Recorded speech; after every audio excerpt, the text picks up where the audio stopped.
असाब मिन मुसीबतिन इल्ला बिइज़्निल्लाह वमन युमिन बिल्लाहि यहदि क़ल्बह वल्लाहु बिकुल्लि शैइन अलीम। व अतीउल्लाह व अतीउर रसूल फ़इन तवल्लैतुम फ़इन्नमा अला रसूलिनल बलागुल मुबीन। अल्लाहु ला इलाहा इल्ला हु व अलल्लाहि फल्यतवक्कलिल मुमिनून। या अय्युहल्लज़ीना आमनु मिन अज़वाजिकुम व औलादिकुम अदुव्वन लकुम फ़हज़रूहुम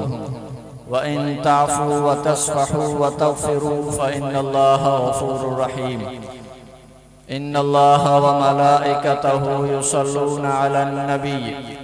या अय्युहल्लज़ीना आमनू सल्लू अलैहि व सल्लिमू तस्लीमा। अल्लाहुम्मा सल्लि अला सय्यिदिना मुहम्मदिन व अला आलि मुहम्मद व अंज़िलहुल मक़अदल मुक़र्रब इंदक यौमल क़ियामा।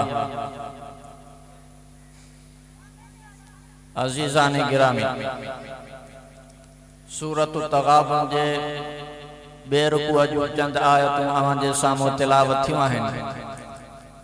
अल्लाह तबारक व तआला को दुआ है त मूंखे सही सही समझाइण जी तौफ़ीक़ अता फ़रमाए ऐं रब तबारक व तआला मूंखे ऐं अवां सभिनी खे क़ुरान पाक जे आयतुनि जे मथां अमल जी तौफ़ीक़ अता फ़रमाए।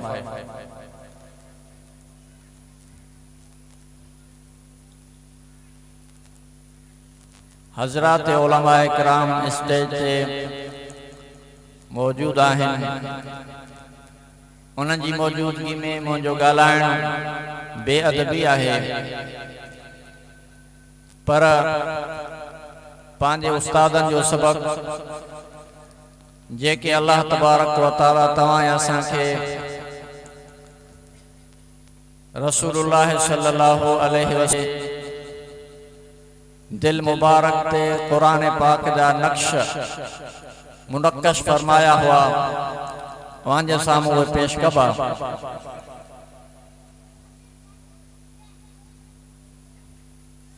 तव्हां ऐं असां जलसनि में हिन जे करे ईंदा आहियूं त अल्लाह जे क़ुरान जी का ॻाल्हि सम्झूं, उन जे रसूल जी का सीरत सम्झूं। अल्लाह जे क़ुरान जी का ॻाल्हि सम्झणु इनखे चइबो आहे इल्म। इल्म जे बाबति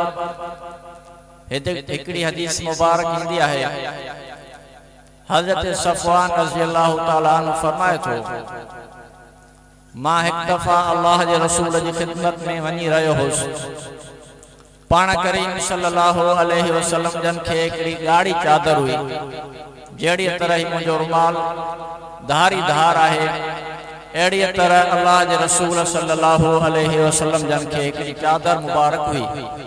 जेका लकीरुनि सां हुई। चादर मुबारक पाण करीम सल्लल्लाहु अलैहि वसल्लम जन उनखे पुठीअ जी तरफ़ां रखी करे टेकरी में वेठा हुआ। हज़रत सफ़वान फरमाए थो, मां अल्लाह जे रसूल जी ख़िदमत में वञी करे पेश थियुसि ऐं मां अर्ज़ु कयुसि, ऐं अल्लाह जे रसूल, मां कुझु सिखण आयो आहियां, दीन जी ॻाल्हि सिखण आयो आहियां। पाण करीम सल्लल्लाहु अलैहि वसल्लम ने मूंखे फरमायो त तालिबे इल्म खे मुबारक हुजे, जेको माण्हू इल्म सिखण अचे थो उन खे मुबारक हुजे, उन खे खुश आमदीद हुजे, उन खे भलीकार हुजे। तव्हां असां अल्लाह जे रसूल जे लफ़्ज़नि मुबारकनि खे ॾिसूं ऐं असां पंहिंजे किरदार खे ॾिसूं। होॾां अल्लाह जो रसूल तालिबुल इल्म जो इस्तक़बाल थो फरमाए, तालिबुल इल्म खे खुश आमदीद ऐं भलीकार चवे थो। ऐं असांजो किरदार इहो आहे त जॾहिं को तालिबुल इल्म ॾिसंदा आहियूं त उन खां नफ़रत कंदा आहियूं, उन खे ॾिसी असां चवंदा आहियूं खुथा बि अची वियो, या उन खां अलावा उन खे ॾिसंदा आहियूं त उन खां परे थी वेंदा आहियूं, उन खां नफ़रत कंदा आहियूं। ईअं छो? छाजे करे त असां पंहिंजो पाण खे भलो समझंदा आहियूं ऐं जेको क़ुरान सिखे थो उन खे हल्को समझंदा आहियूं। अल्लाह जो रसूल असांखे इहो समझाए थो त जेको इल्म सिखण अचे उन जो इस्तक़बाल कयो ऐं असां इहो आहे त उन खां नफ़रत कयूं। अॻिते अल्लाह जे रसूल हज़रत सफ़वान रज़ी अल्लाह ताला अन्हु खे फरमायो त जेको माण्हू इल्म सिखण अचे थो उन्हीअ जे चौधारी फरिश्ता पंहिंजा पर रखनि था हत्ता कि हिक ॿिए जे मथां फरिश्ता चढ़ंदा चढ़ंदा दुनियावी आसमान ताईं पहुचनि था त अल्लाह तबारक व तआला जा फरिश्ता हिन क़ुरान सिखण वारे जे लाइ एतिरे क़दर पंहिंजा पर विछाइनि था छाजे करे त हिन क़ुरान जी फज़ीलत आहे इल्म जी फज़ीलत आहे ही हुई इल्म जी फज़ीलत तव्हां असां बि इहा नियत रखी आया आहियूं त असां कुझु सिखी वञूं त जॾहिं असांजी इहा नियत आहे त असां कुझु सिखूं त ईअं सम्झूं असां फरिश्तनि जे परनि जे मथां वेठा आहियूं असां ईअं सम्झूं त असांजे चौधारी असांजा फरिश्ता दुनियावी आसमान ताईं हिक ॿिए जे मथां पंहिंजा पर विछाए बीठा आहिनि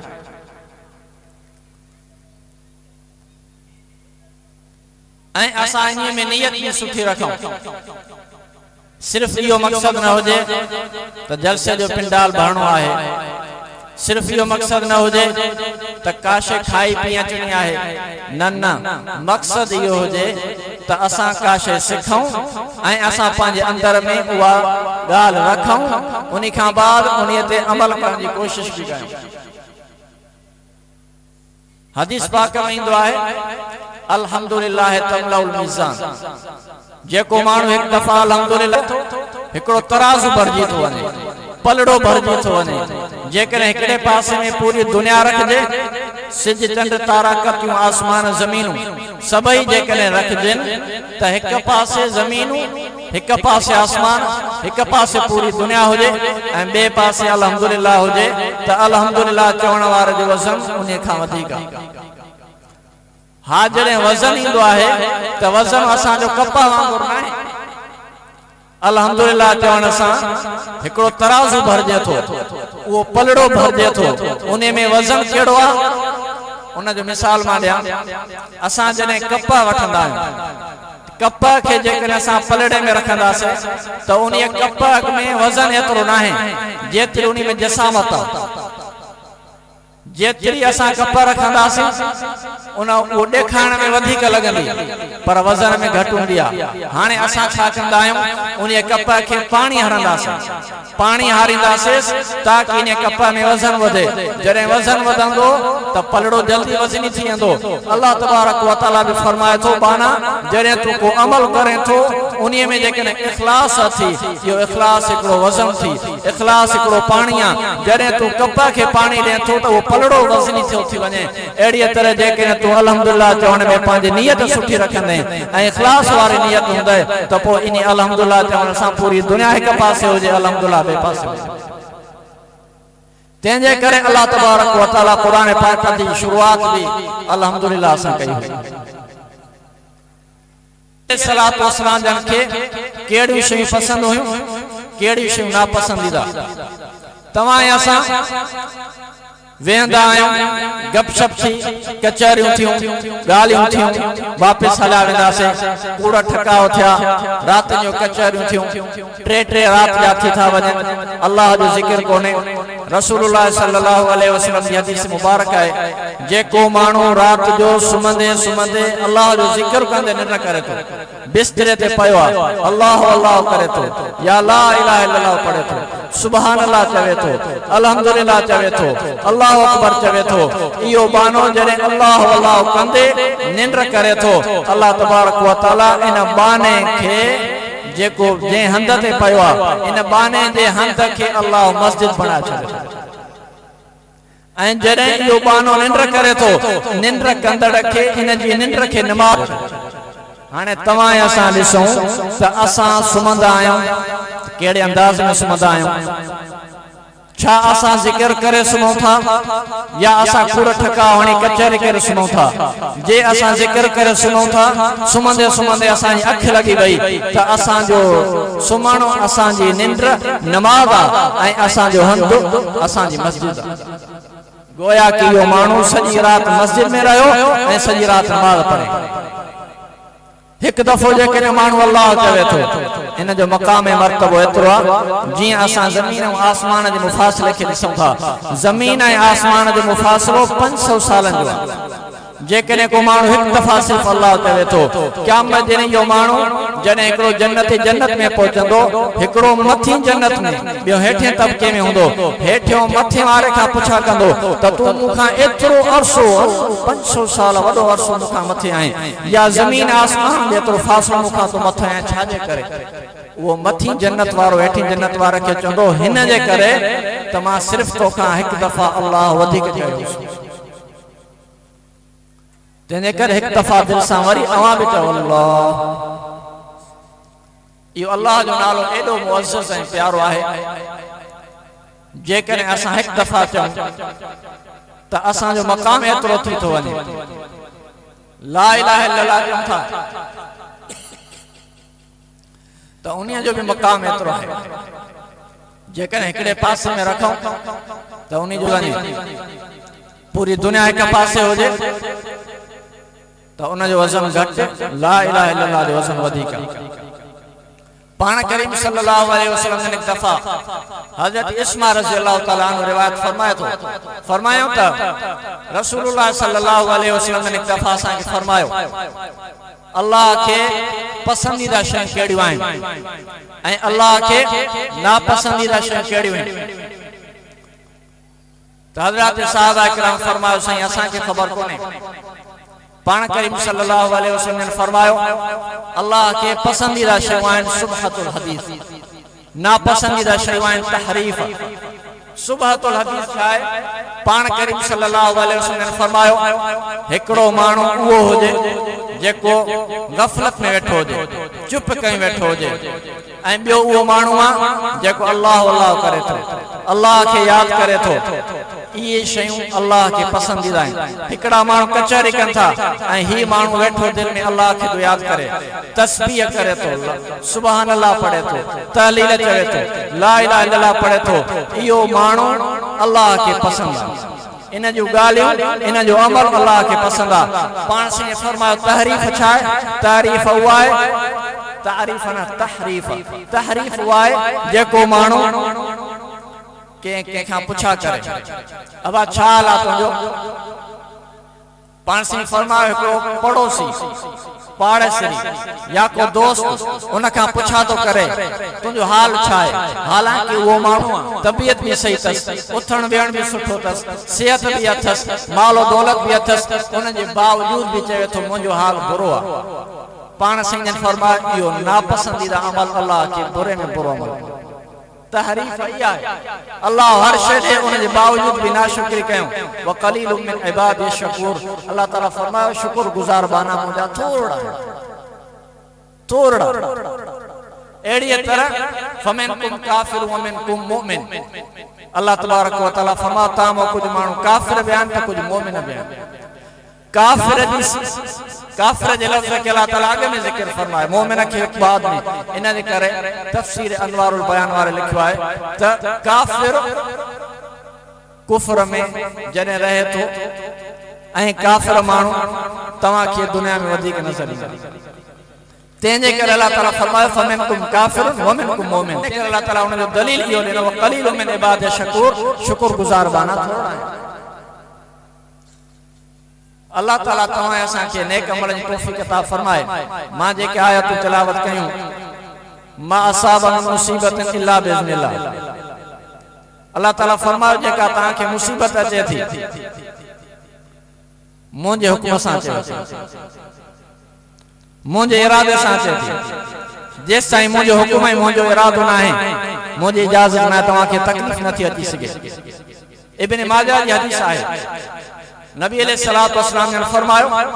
जेका शइ तोखे पहुचणी हुई उहा तोखां गुसणी न हुई जेका तोखां गुसी वई या तोखे पहुचणी न हुई त जेका असांखे बीमारी लगे थी या असांखे का तकलीफ़ पहुचे थी या असांखे लगणी हुई घुसणी न हुई त पोइ ईअं सम्झो इहा तक़दीर अल्लाह असांजे लाइ लिखी हुई पोइ असां ईअं छो चवंदा आहियूं त मूं ते फलाणे ताबीज़ कया पोइ छा चवंदा आहियूं मुंहिंजो फलाणे रिज़्क़ बंदि कयो आहे हालांकि अल्लाह फरमाए तो मुंहिंजी मर्ज़ी आहे मां जंहिंखे रिज़्क़ वधाए ॾियां मुंहिंजी मर्ज़ी घटाए ॾियां मालूम इहो थिए थो त असांजो तक़दीर ते ईमान कोन्हे जे करे असां जो तकदीर ते ईमान हुजे त पोइ सिर्फ इहो समझूं त सिर्फ करे थो त अल्लाह करे थो। वमा असाबकुम मिन मुसीबतिन फबिमा कसबत ऐदीकुम वयाफू अन कसीर। अल्लाह तबारक व तआला फरमाए जेका तव्हां खे मुसीबत अचे थी तव्हां जे करतूतनि जे करे अचे थी, अक्सर करे मां माफ़ कयां थो। असां पंहिंजे अंदर खे ॾिसां गुनाह केतिरा आहिनि, असांजी नेकियूं केतिरियूं आहिनि। जे असां पंहिंजे गुनाहनि खे ॾिसूं था सम्झूं था त असां ज़मीन ते चुरण टुरण जहिड़ा न आहियूं। अल्लाह तबारक व तआला फरमायो जेकॾहिं मां तव्हांखे तव्हांजे गुनाह जे करे पकड़ कयां ऐं मां कंहिं माण्हू जे मथां गुनाह जे करे मुसीबत नाज़िल कयां त पोइ ज़मीन ते का चुरण पुरण वारी शइ बि न ॾिसी। मालूम थिए थो त अल्लाह पंहिंजो फज़ल करे थो असां ते, असां उन मां ग़लति फ़ाइदो वठूं था। पीउ जेकॾहिं पंहिंजे पुट ते शफ़क़त जो इज़हार करे थो ऐं उन खे प्यार सां सिर्फ़ु उथाए थो, विहाए थो, सुम्हाए थो, जगाए थो, खाराए थो, प्यारे थो, उनजे बावजूद बि पुट पंहिंजे पीउ खे गारियूं ॾे, पुट पंहिंजे पीउ खे बदशत ॻाल्हाए, पुट पंहिंजे पीउ खे बुजाड़े, पुट पंहिंजे पीउ खे पीउ जी बेइज़ती करे त छा इन पुट जो अंजाम हूंदो। ऐं तव्हां असां बि ओड़ी औलाद जंहिंजी असां परवरिश नथा करे सघूं, परवरिश असां नथा इन जे करे कयूं त असां क़ुरान खां परे आहियूं, दीनी तालीम खां परे हुजण जे करे असां पंहिंजे औलाद जी तरबियत ऐं परवरिश नथा करे सघूं। फरमाई मा असाबन मुसीबत इल्ला बिल्लाह, जेका तव्हां ते मुसीबत अचे थी सिर्फ़ु मुंहिंजे हुक्म इजाज़त सां अचे थी। वमन युमिन बिल्लाहि याहदि क़ल्बा, जेको माण्हू अल्लाह ते ईमान आणे थो अल्लाह उन जे दिल खे हिदायत याफ़्ता करे छॾे थो, उहो माण्हू या हादी थी थो वञे, महदी थो थी वञे, अल्लाह उन खे हिदायत याफ़्ता करे थो। तंहिंजे करे जेकॾहिं असांजो अल्लाह ते ईमान आहे त असां इहो सम्झूं त असांखे हिदायत बि आहे। वल्लाहु बिकुल्लि शैइन अलीम, अल्लाह ताला हर शइ खे ॼाणे थो। अल्लाह ताला फरमाए जेका तव्हां ते अचे थी उहा बि मां ॼाणियां थो, जेका तव्हां ते मुसीबत नथी अचे उहा बि मूंखे ख़बर आहे, ऐं जंहिं मुसीबत ते तव्हांखे सब्र तव्हां कयो उन सब्र खे बि मां ॼाणियां थो, जंहिं तव्हां बेसब्री कई आहे उन बेसब्री खे मां ॼाणियां थो। हदीस पाक में अचे थो त हिकिड़ी औरत हुई क़बर ते वेही करे रोई रही हुई, पाण करीम सल्लल्लाहु अलैहि वसल्लम जो उतां गुज़र थियो। उतां जॾहिं गुज़र थियो उहा औरत पंहिंजे पुट जे क़बर जे मथां रोई रही हुई। पाण करीम सल्लल्लाहु अलैहि वसल्लम खे फरमायो अमा छाजे करे रोएं थी, छो थी रोएं, इहो रोअण सही न आहे। त उन औरत पाण करीम सल्लल्लाहु अलैहि वसल्लम खे जवाब ॾिनो तो ते मुसीबत कोन्हे आई, या मुसीबत मूं ते आई आहे, तो ते मुसीबत अचे त पोइ ख़बर पइजी वञे। पाण करीम सल्लल्लाहु अलैहि वसल्लम खे कोई जवाब कोन ॾिनो, अॻिते हलिया विया। कुझु मर्दनि कुझु सहाबनि उन औरत खे इहे लफ़्ज़ चया हा त सुञाणे अचे इहो शख़्स हुयो केरु। उन औरत जवाब ॾिनो मूंखे ख़बर कोन हुई। साहब ने अर्ज़ कियो त इहो काइनात जो सरदार ख़ातमुल अंबिया इमामुल अंबिया हज़रत मोहम्मद अरबी सल्लल्लाहु अलैहि वसल्लम जे मूंखे ख़बर कोन हुई। जल्दी डोड़ी अल्लाह जे रसूल की खिदमत में आई। रिवायत में अचे तो नबी अलैहिस्सलातु वस्सलाम जे दरवाज़े मुबारक ते को दरबान कोन हुयो, जीअं असांजे दरवाज़े ते को चौकीदार रखियल हूंदा, को दरबान हूंदो आहे, पाण संगन जे दरवाज़े मुबारक ते को दरबान कोन बीठो। आई नबी अलैहिस्सलातु वस्सलाम जी खिदमत में अची अर्ज़ कई अल्लाह जे रसूल मूंखे माफ़ कजो, मां अव्हां खे सुञातो कोन हुअसि। पाण संगन फरमायो असब्र इंद सदमतिल ऊला, सब्र उन वक्त सब्र कम जो आहे जंहिं वक़्तु इंसान खे मुसीबत पहुचे थी। पोइ 3 ॾींहंनि खां पोइ 4 ॾींहंनि खां पोइ 5 ॾींहंनि खां पोइ हर इंसान मुसीबत ज़दा चुप थी वेंदो आहे। तंहिंजे करे जेकॾहिं का मुसीबत अचे थी त असां उन ते उन वक़्तु सब्र कयूं। सब्र इहो आहे त तव्हां असांखे अल्लाह ॼाणे थो असां सब्र कयूं था या बेसब्री कयूं था। पाण सिंह फरमायो कंहिं इंसान खे अल्लाह ताला औलाद ते मुसीबत ॾींदो आहे या हुनजे पीउ माउ ते का मुसीबत आणींदो आहे। मिसाल जे नमूने सां बीमारी लॻी, का परेशानी थिए थी, इंसान जो पंहिंजो जिस्म बीमार थी वियो, इहा जिस्म जी बीमारी आहे। अहिड़ी तरह पीउ माउ ते बीमारी अची वई, इहा उहा मुसीबत आहे। अल्लाह तबारक व तआला जे रसूल फरमायो इहा मुसीबत अल्लाह इन जे करे तव्हां ते ॾे थो ताकि ना दोही साफ़ करे। हाणे असां ते जेकॾहिं का मुसीबत अचे थी, का तकलीफ़ अचे थी, का परेशानी अचे थी, असां उन ते सब्र था कयूं। वल्लाहु बिकुल्लि शैइन अलीम, अल्लाह ताला हर शइ खे ॼाणे थो। व अतीउल्लाह व अतीउर रसूल, ताबेदारी कयो अल्लाह जी, उनजे रसूल जी ताबेदारी कयो। जेको माण्हू अल्लाह जी ताबेदारी करे थो गोया कि अल्लाह जे रसूल जी ताबेदारी थी जेको माण्हू अल्लाह जे रसूल जी ताबेदारी करे थो गोया कि अल्लाह जी ताबेदारी थी फ़इन तवल्लैतुम फ़इन्नमा अला रसूलिना बलागुल मुबीन जेकॾहिं तव्हां मुंहुं मोड़ियो था अल्लाह जे रसूल जी ताबेदारी खां तो अल्लाह तबारक व तआला तसल्ली दे थो पंहिंजे रसूल खे सोना तू परेशान न थी जेका मां तबलीग कई माण्हू मुसलमान छो नथा थियनि मां तबलीग कई माण्हू हिदायत याफ़्ता छो नथा थियनि मां तबलीग कई माण्हू नमाज़ छो नथा पढ़नि अल्लाह तबारक व तआला फरमायो सोना पोइ परेशान न थी फ़इन्नमा अला रसूलिना बलागुल मुबीन तुंहिंजे मथां त सिर्फ़ तबलीग आहे पहुचाइणी वधीक मुंहिंजे हिदायत मुंहिंजे कम में मुंहिंजे हथ में आहे त मां हुनखे हिदायत कयां या न कयां अल्लाह ला इलाहा इल्ला हु अल्लाह उहो आहे जंहिंखां सवाइ कोई माबूद नाहे जंहिंखां सवाइ कंहिंजी इबादत न कबी जंहिंखां सवाइ कंहिंखां घुरबो न जंहिंखां सवाइ का मुसीबत नथी टारे सघिजे जंहिंखां सवाइ का मुश्किल टरी नथी सघे व अलल्लाहि फल्यतवक्कलिल मुमिनून ऐं अल्लाह जे मथां मोमिन ई भरोसो कंदा आहिनि भरोसो केर कंदो आहे मोमिन जेकॾहिं भरोसो नथो करे त पोइ हुनखे मोमिन कीअं चइजे त इहे हिकिड़ा दर तवक्कुल ऐं भरोसे जा नबी अलैहिस्सलातु वस्सलाम जन तर्के असबाब इख्तियार कयो आहे असबाबनि खे बि इख्तियार कयो अथऊं नबी अलैहिस्सलातु वस्सलाम जन नबूवत खां पहिरियां गार हिरा में जॾहिं वञी करे रहंदा हुआ ऐं इबादत कंदा हुआ उन वक़्तु पाण करीम सल्लल्लाहु अलैहि वसल्लम जन खाधो खणी वेंदा हुआ मालूम थिए थो त तवक्कुल जी निशानी हीअ बि आहे त इंसान असबाब तयार करे असबाबनि खे छॾे न ऐं करे नबी अलैहिस्सलातु वस्सलाम जन खे अल्लाह तबारक व तआला बिना असबाबन जे भी मुतवक्किल बनायो वो भरोसो कंदा पर बिना असबाबन जे पाण संगे फरमायो मुख्य अल्लाह तबारक व तआला हिन शय जे लाइ दुनिया में न मोकिलियो त मां माल घर कयां मां दुनिया घर कयां मां शयूं घर कयां मां तिजारत वापार कयां मुख्य अल्लाह तबारक व तआला इन जे करे पैदा न फरमायो अल्लाह तबारक व तआला मुखे फरमायो फसब्बिह बिहम्दि रब्बिका व कुम मिनस साजिदीन वाबुद रब्बक हत्ता यातियकल यकीन मुखे त अल्लाह तआला इन शय जे लाइ मुतवक्किल करे बनाए मोकिलियो आहे या अय्युहल्लज़ीना आमनू इन्न मिन अज़वाजिकुम औलादिकुम अदुवन अल्लाह तबारक व तआला फरमाए ओ मोमिनो तवां जी कुछ घर वारियूं तवां जो दुश्मन आहिनि तवां जी कुछ औलाद तवां जी दुश्मन आहे फज़रुहुम तने करे चालाक थियो होशियार थियो वो कीअं असां खे पंहिंजी औलाद फरमाइश कई मूंखे फलाणी शइ वठी ॾे मूंखे टच मोबाइल वठी ॾे वॾी टच मोबाइल पीउ हाणे छा कंदो कोशिश कंदो न हराम ॾिसंदो न हलाल ॾिसंदो हेॾां होॾां करे पंहिंजे पुट जी फरमाइश पूरी कंदो 50-60 हज़ार जी मोबाइल वठी ॾिनसि हाणे उहा जॾहिं मोबाइल हुनजे हथ में अची वई त छा ॾिसंदो छा इस्तेमालु कंदो कहिड़े तरीक़े सां इस्तेमालु कई या ॿी का ज़िद असां पंहिंजी औलाद जी पूरी कयूं था उन वक़्तु जॾहिं असां इहो न ॾिठोसीं हलाल कमायोसीं हराम कमायोसीं या असां कहिड़े तरीक़े सां महिनत मुशक़त करे पूरी कईसीं उनके बावजूद भी असांजी औलाद असांखे तंग करे असां उनजी परवरिश कयूं असां उनजी तरबियत कयूं तरबियत जे नथी सघी त इहा औलाद असांजी दुश्मन थी हाणे जॾहिं असां औलाद खे हराम कमाए ॾिनोसीं व्याज जे ज़रिए असां उनजी परवरिश कईसीं व्याज जे ज़रिए उनजी तरबियत कईसीं इहा औलाद असांखे क़यामत जे ॾींहुं कमु न ईंदी या औलाद असांखो परे हुंदी उन वक्त पीउ अलैदा माउ अलैदा पुट अलैदा न्याणी अलैदा उन वक्त यौम यफिरुल मरउ मिन अखी व उम्मिही व अबीही व साहिबती व बनी हर एक बेज़ार पो असां छा या औलाद असां दुश्मन थी वई असांखे उते बचाईंदी त कोन न जॾहिं बचाईंदी कोन त पोइ असांजी सजण थी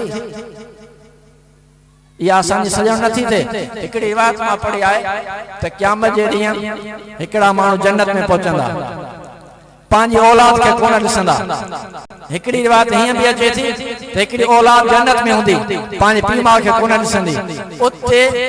औलाद पीउ माउ जे लाइ अल्लाह खे अर्ज़ु कंदी त या अल्लाह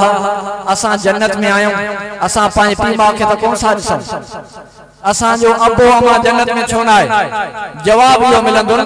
त उन्हनि तव्हां जहिड़ा अमल न कया हा तंहिंजे करे उहे हिते जन्नत में न पहुची सघिया या अबो अमा जन्नत में असां जी औलाद जन्नत में कोने अबो अमा अल्लाह जी बारगाह में अर्ज़ कंदा त ए अल्लाह असां जन्नत में आयूं असां जी औलाद जन्नत में छो न आहे जवाब इहो मिलंदो उन्हनि तव्हां जहिड़ा अमल कोन कया तंहिंजे करे इहे जन्नत में न आहिनि पहुची सघिया त उहे अर्ज़ कंदा या अल्लाह असां सिर्फ़ पंहिंजे लाइ अमल न कयासीं असां सिर्फ़ पंहिंजे लाइ अमल न कयासीं असां हिन जे करे अमल कयासीं त असांजी औलाद बि असां सां गॾु हुजे त जवाब इहो मिलंदो अल्लाह तबारक व तआला फ़रिश्तनि खे फरमाईंदो मुंहिंजी रहमत वसी आहे मुंहिंजी रहमत वसी आहे हाणे इन्हनि खे कढी अचो हिननि सां गॾु पीउ सां गॾु रहियो मालूम थिए थो त औलाद ऐं अबो अमा गॾु रहींदा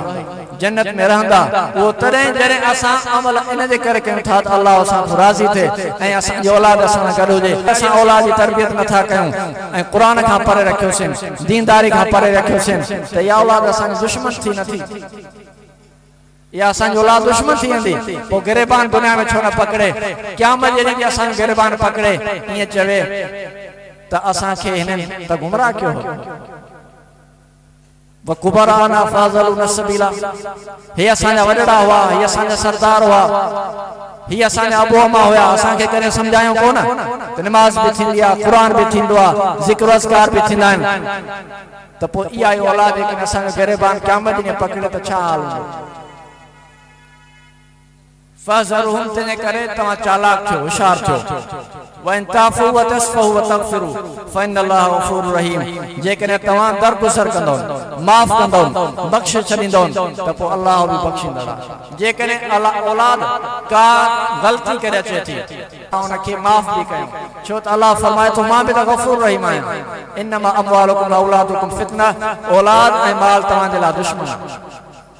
औलाद ऐं माल तव्हांजे लाइ आज़माइश आहे वल्लाहु इंदहु अज्रुन अज़ीम ऐं अल्लाह ताला वटि अज्र अज़ीम आहे अल्लाह ताला तव्हां असांखे नेक अमल जी तौफ़ीक़ अता फरमाए व आख़िरु दावाना अनिल हम्दुलिल्लाहि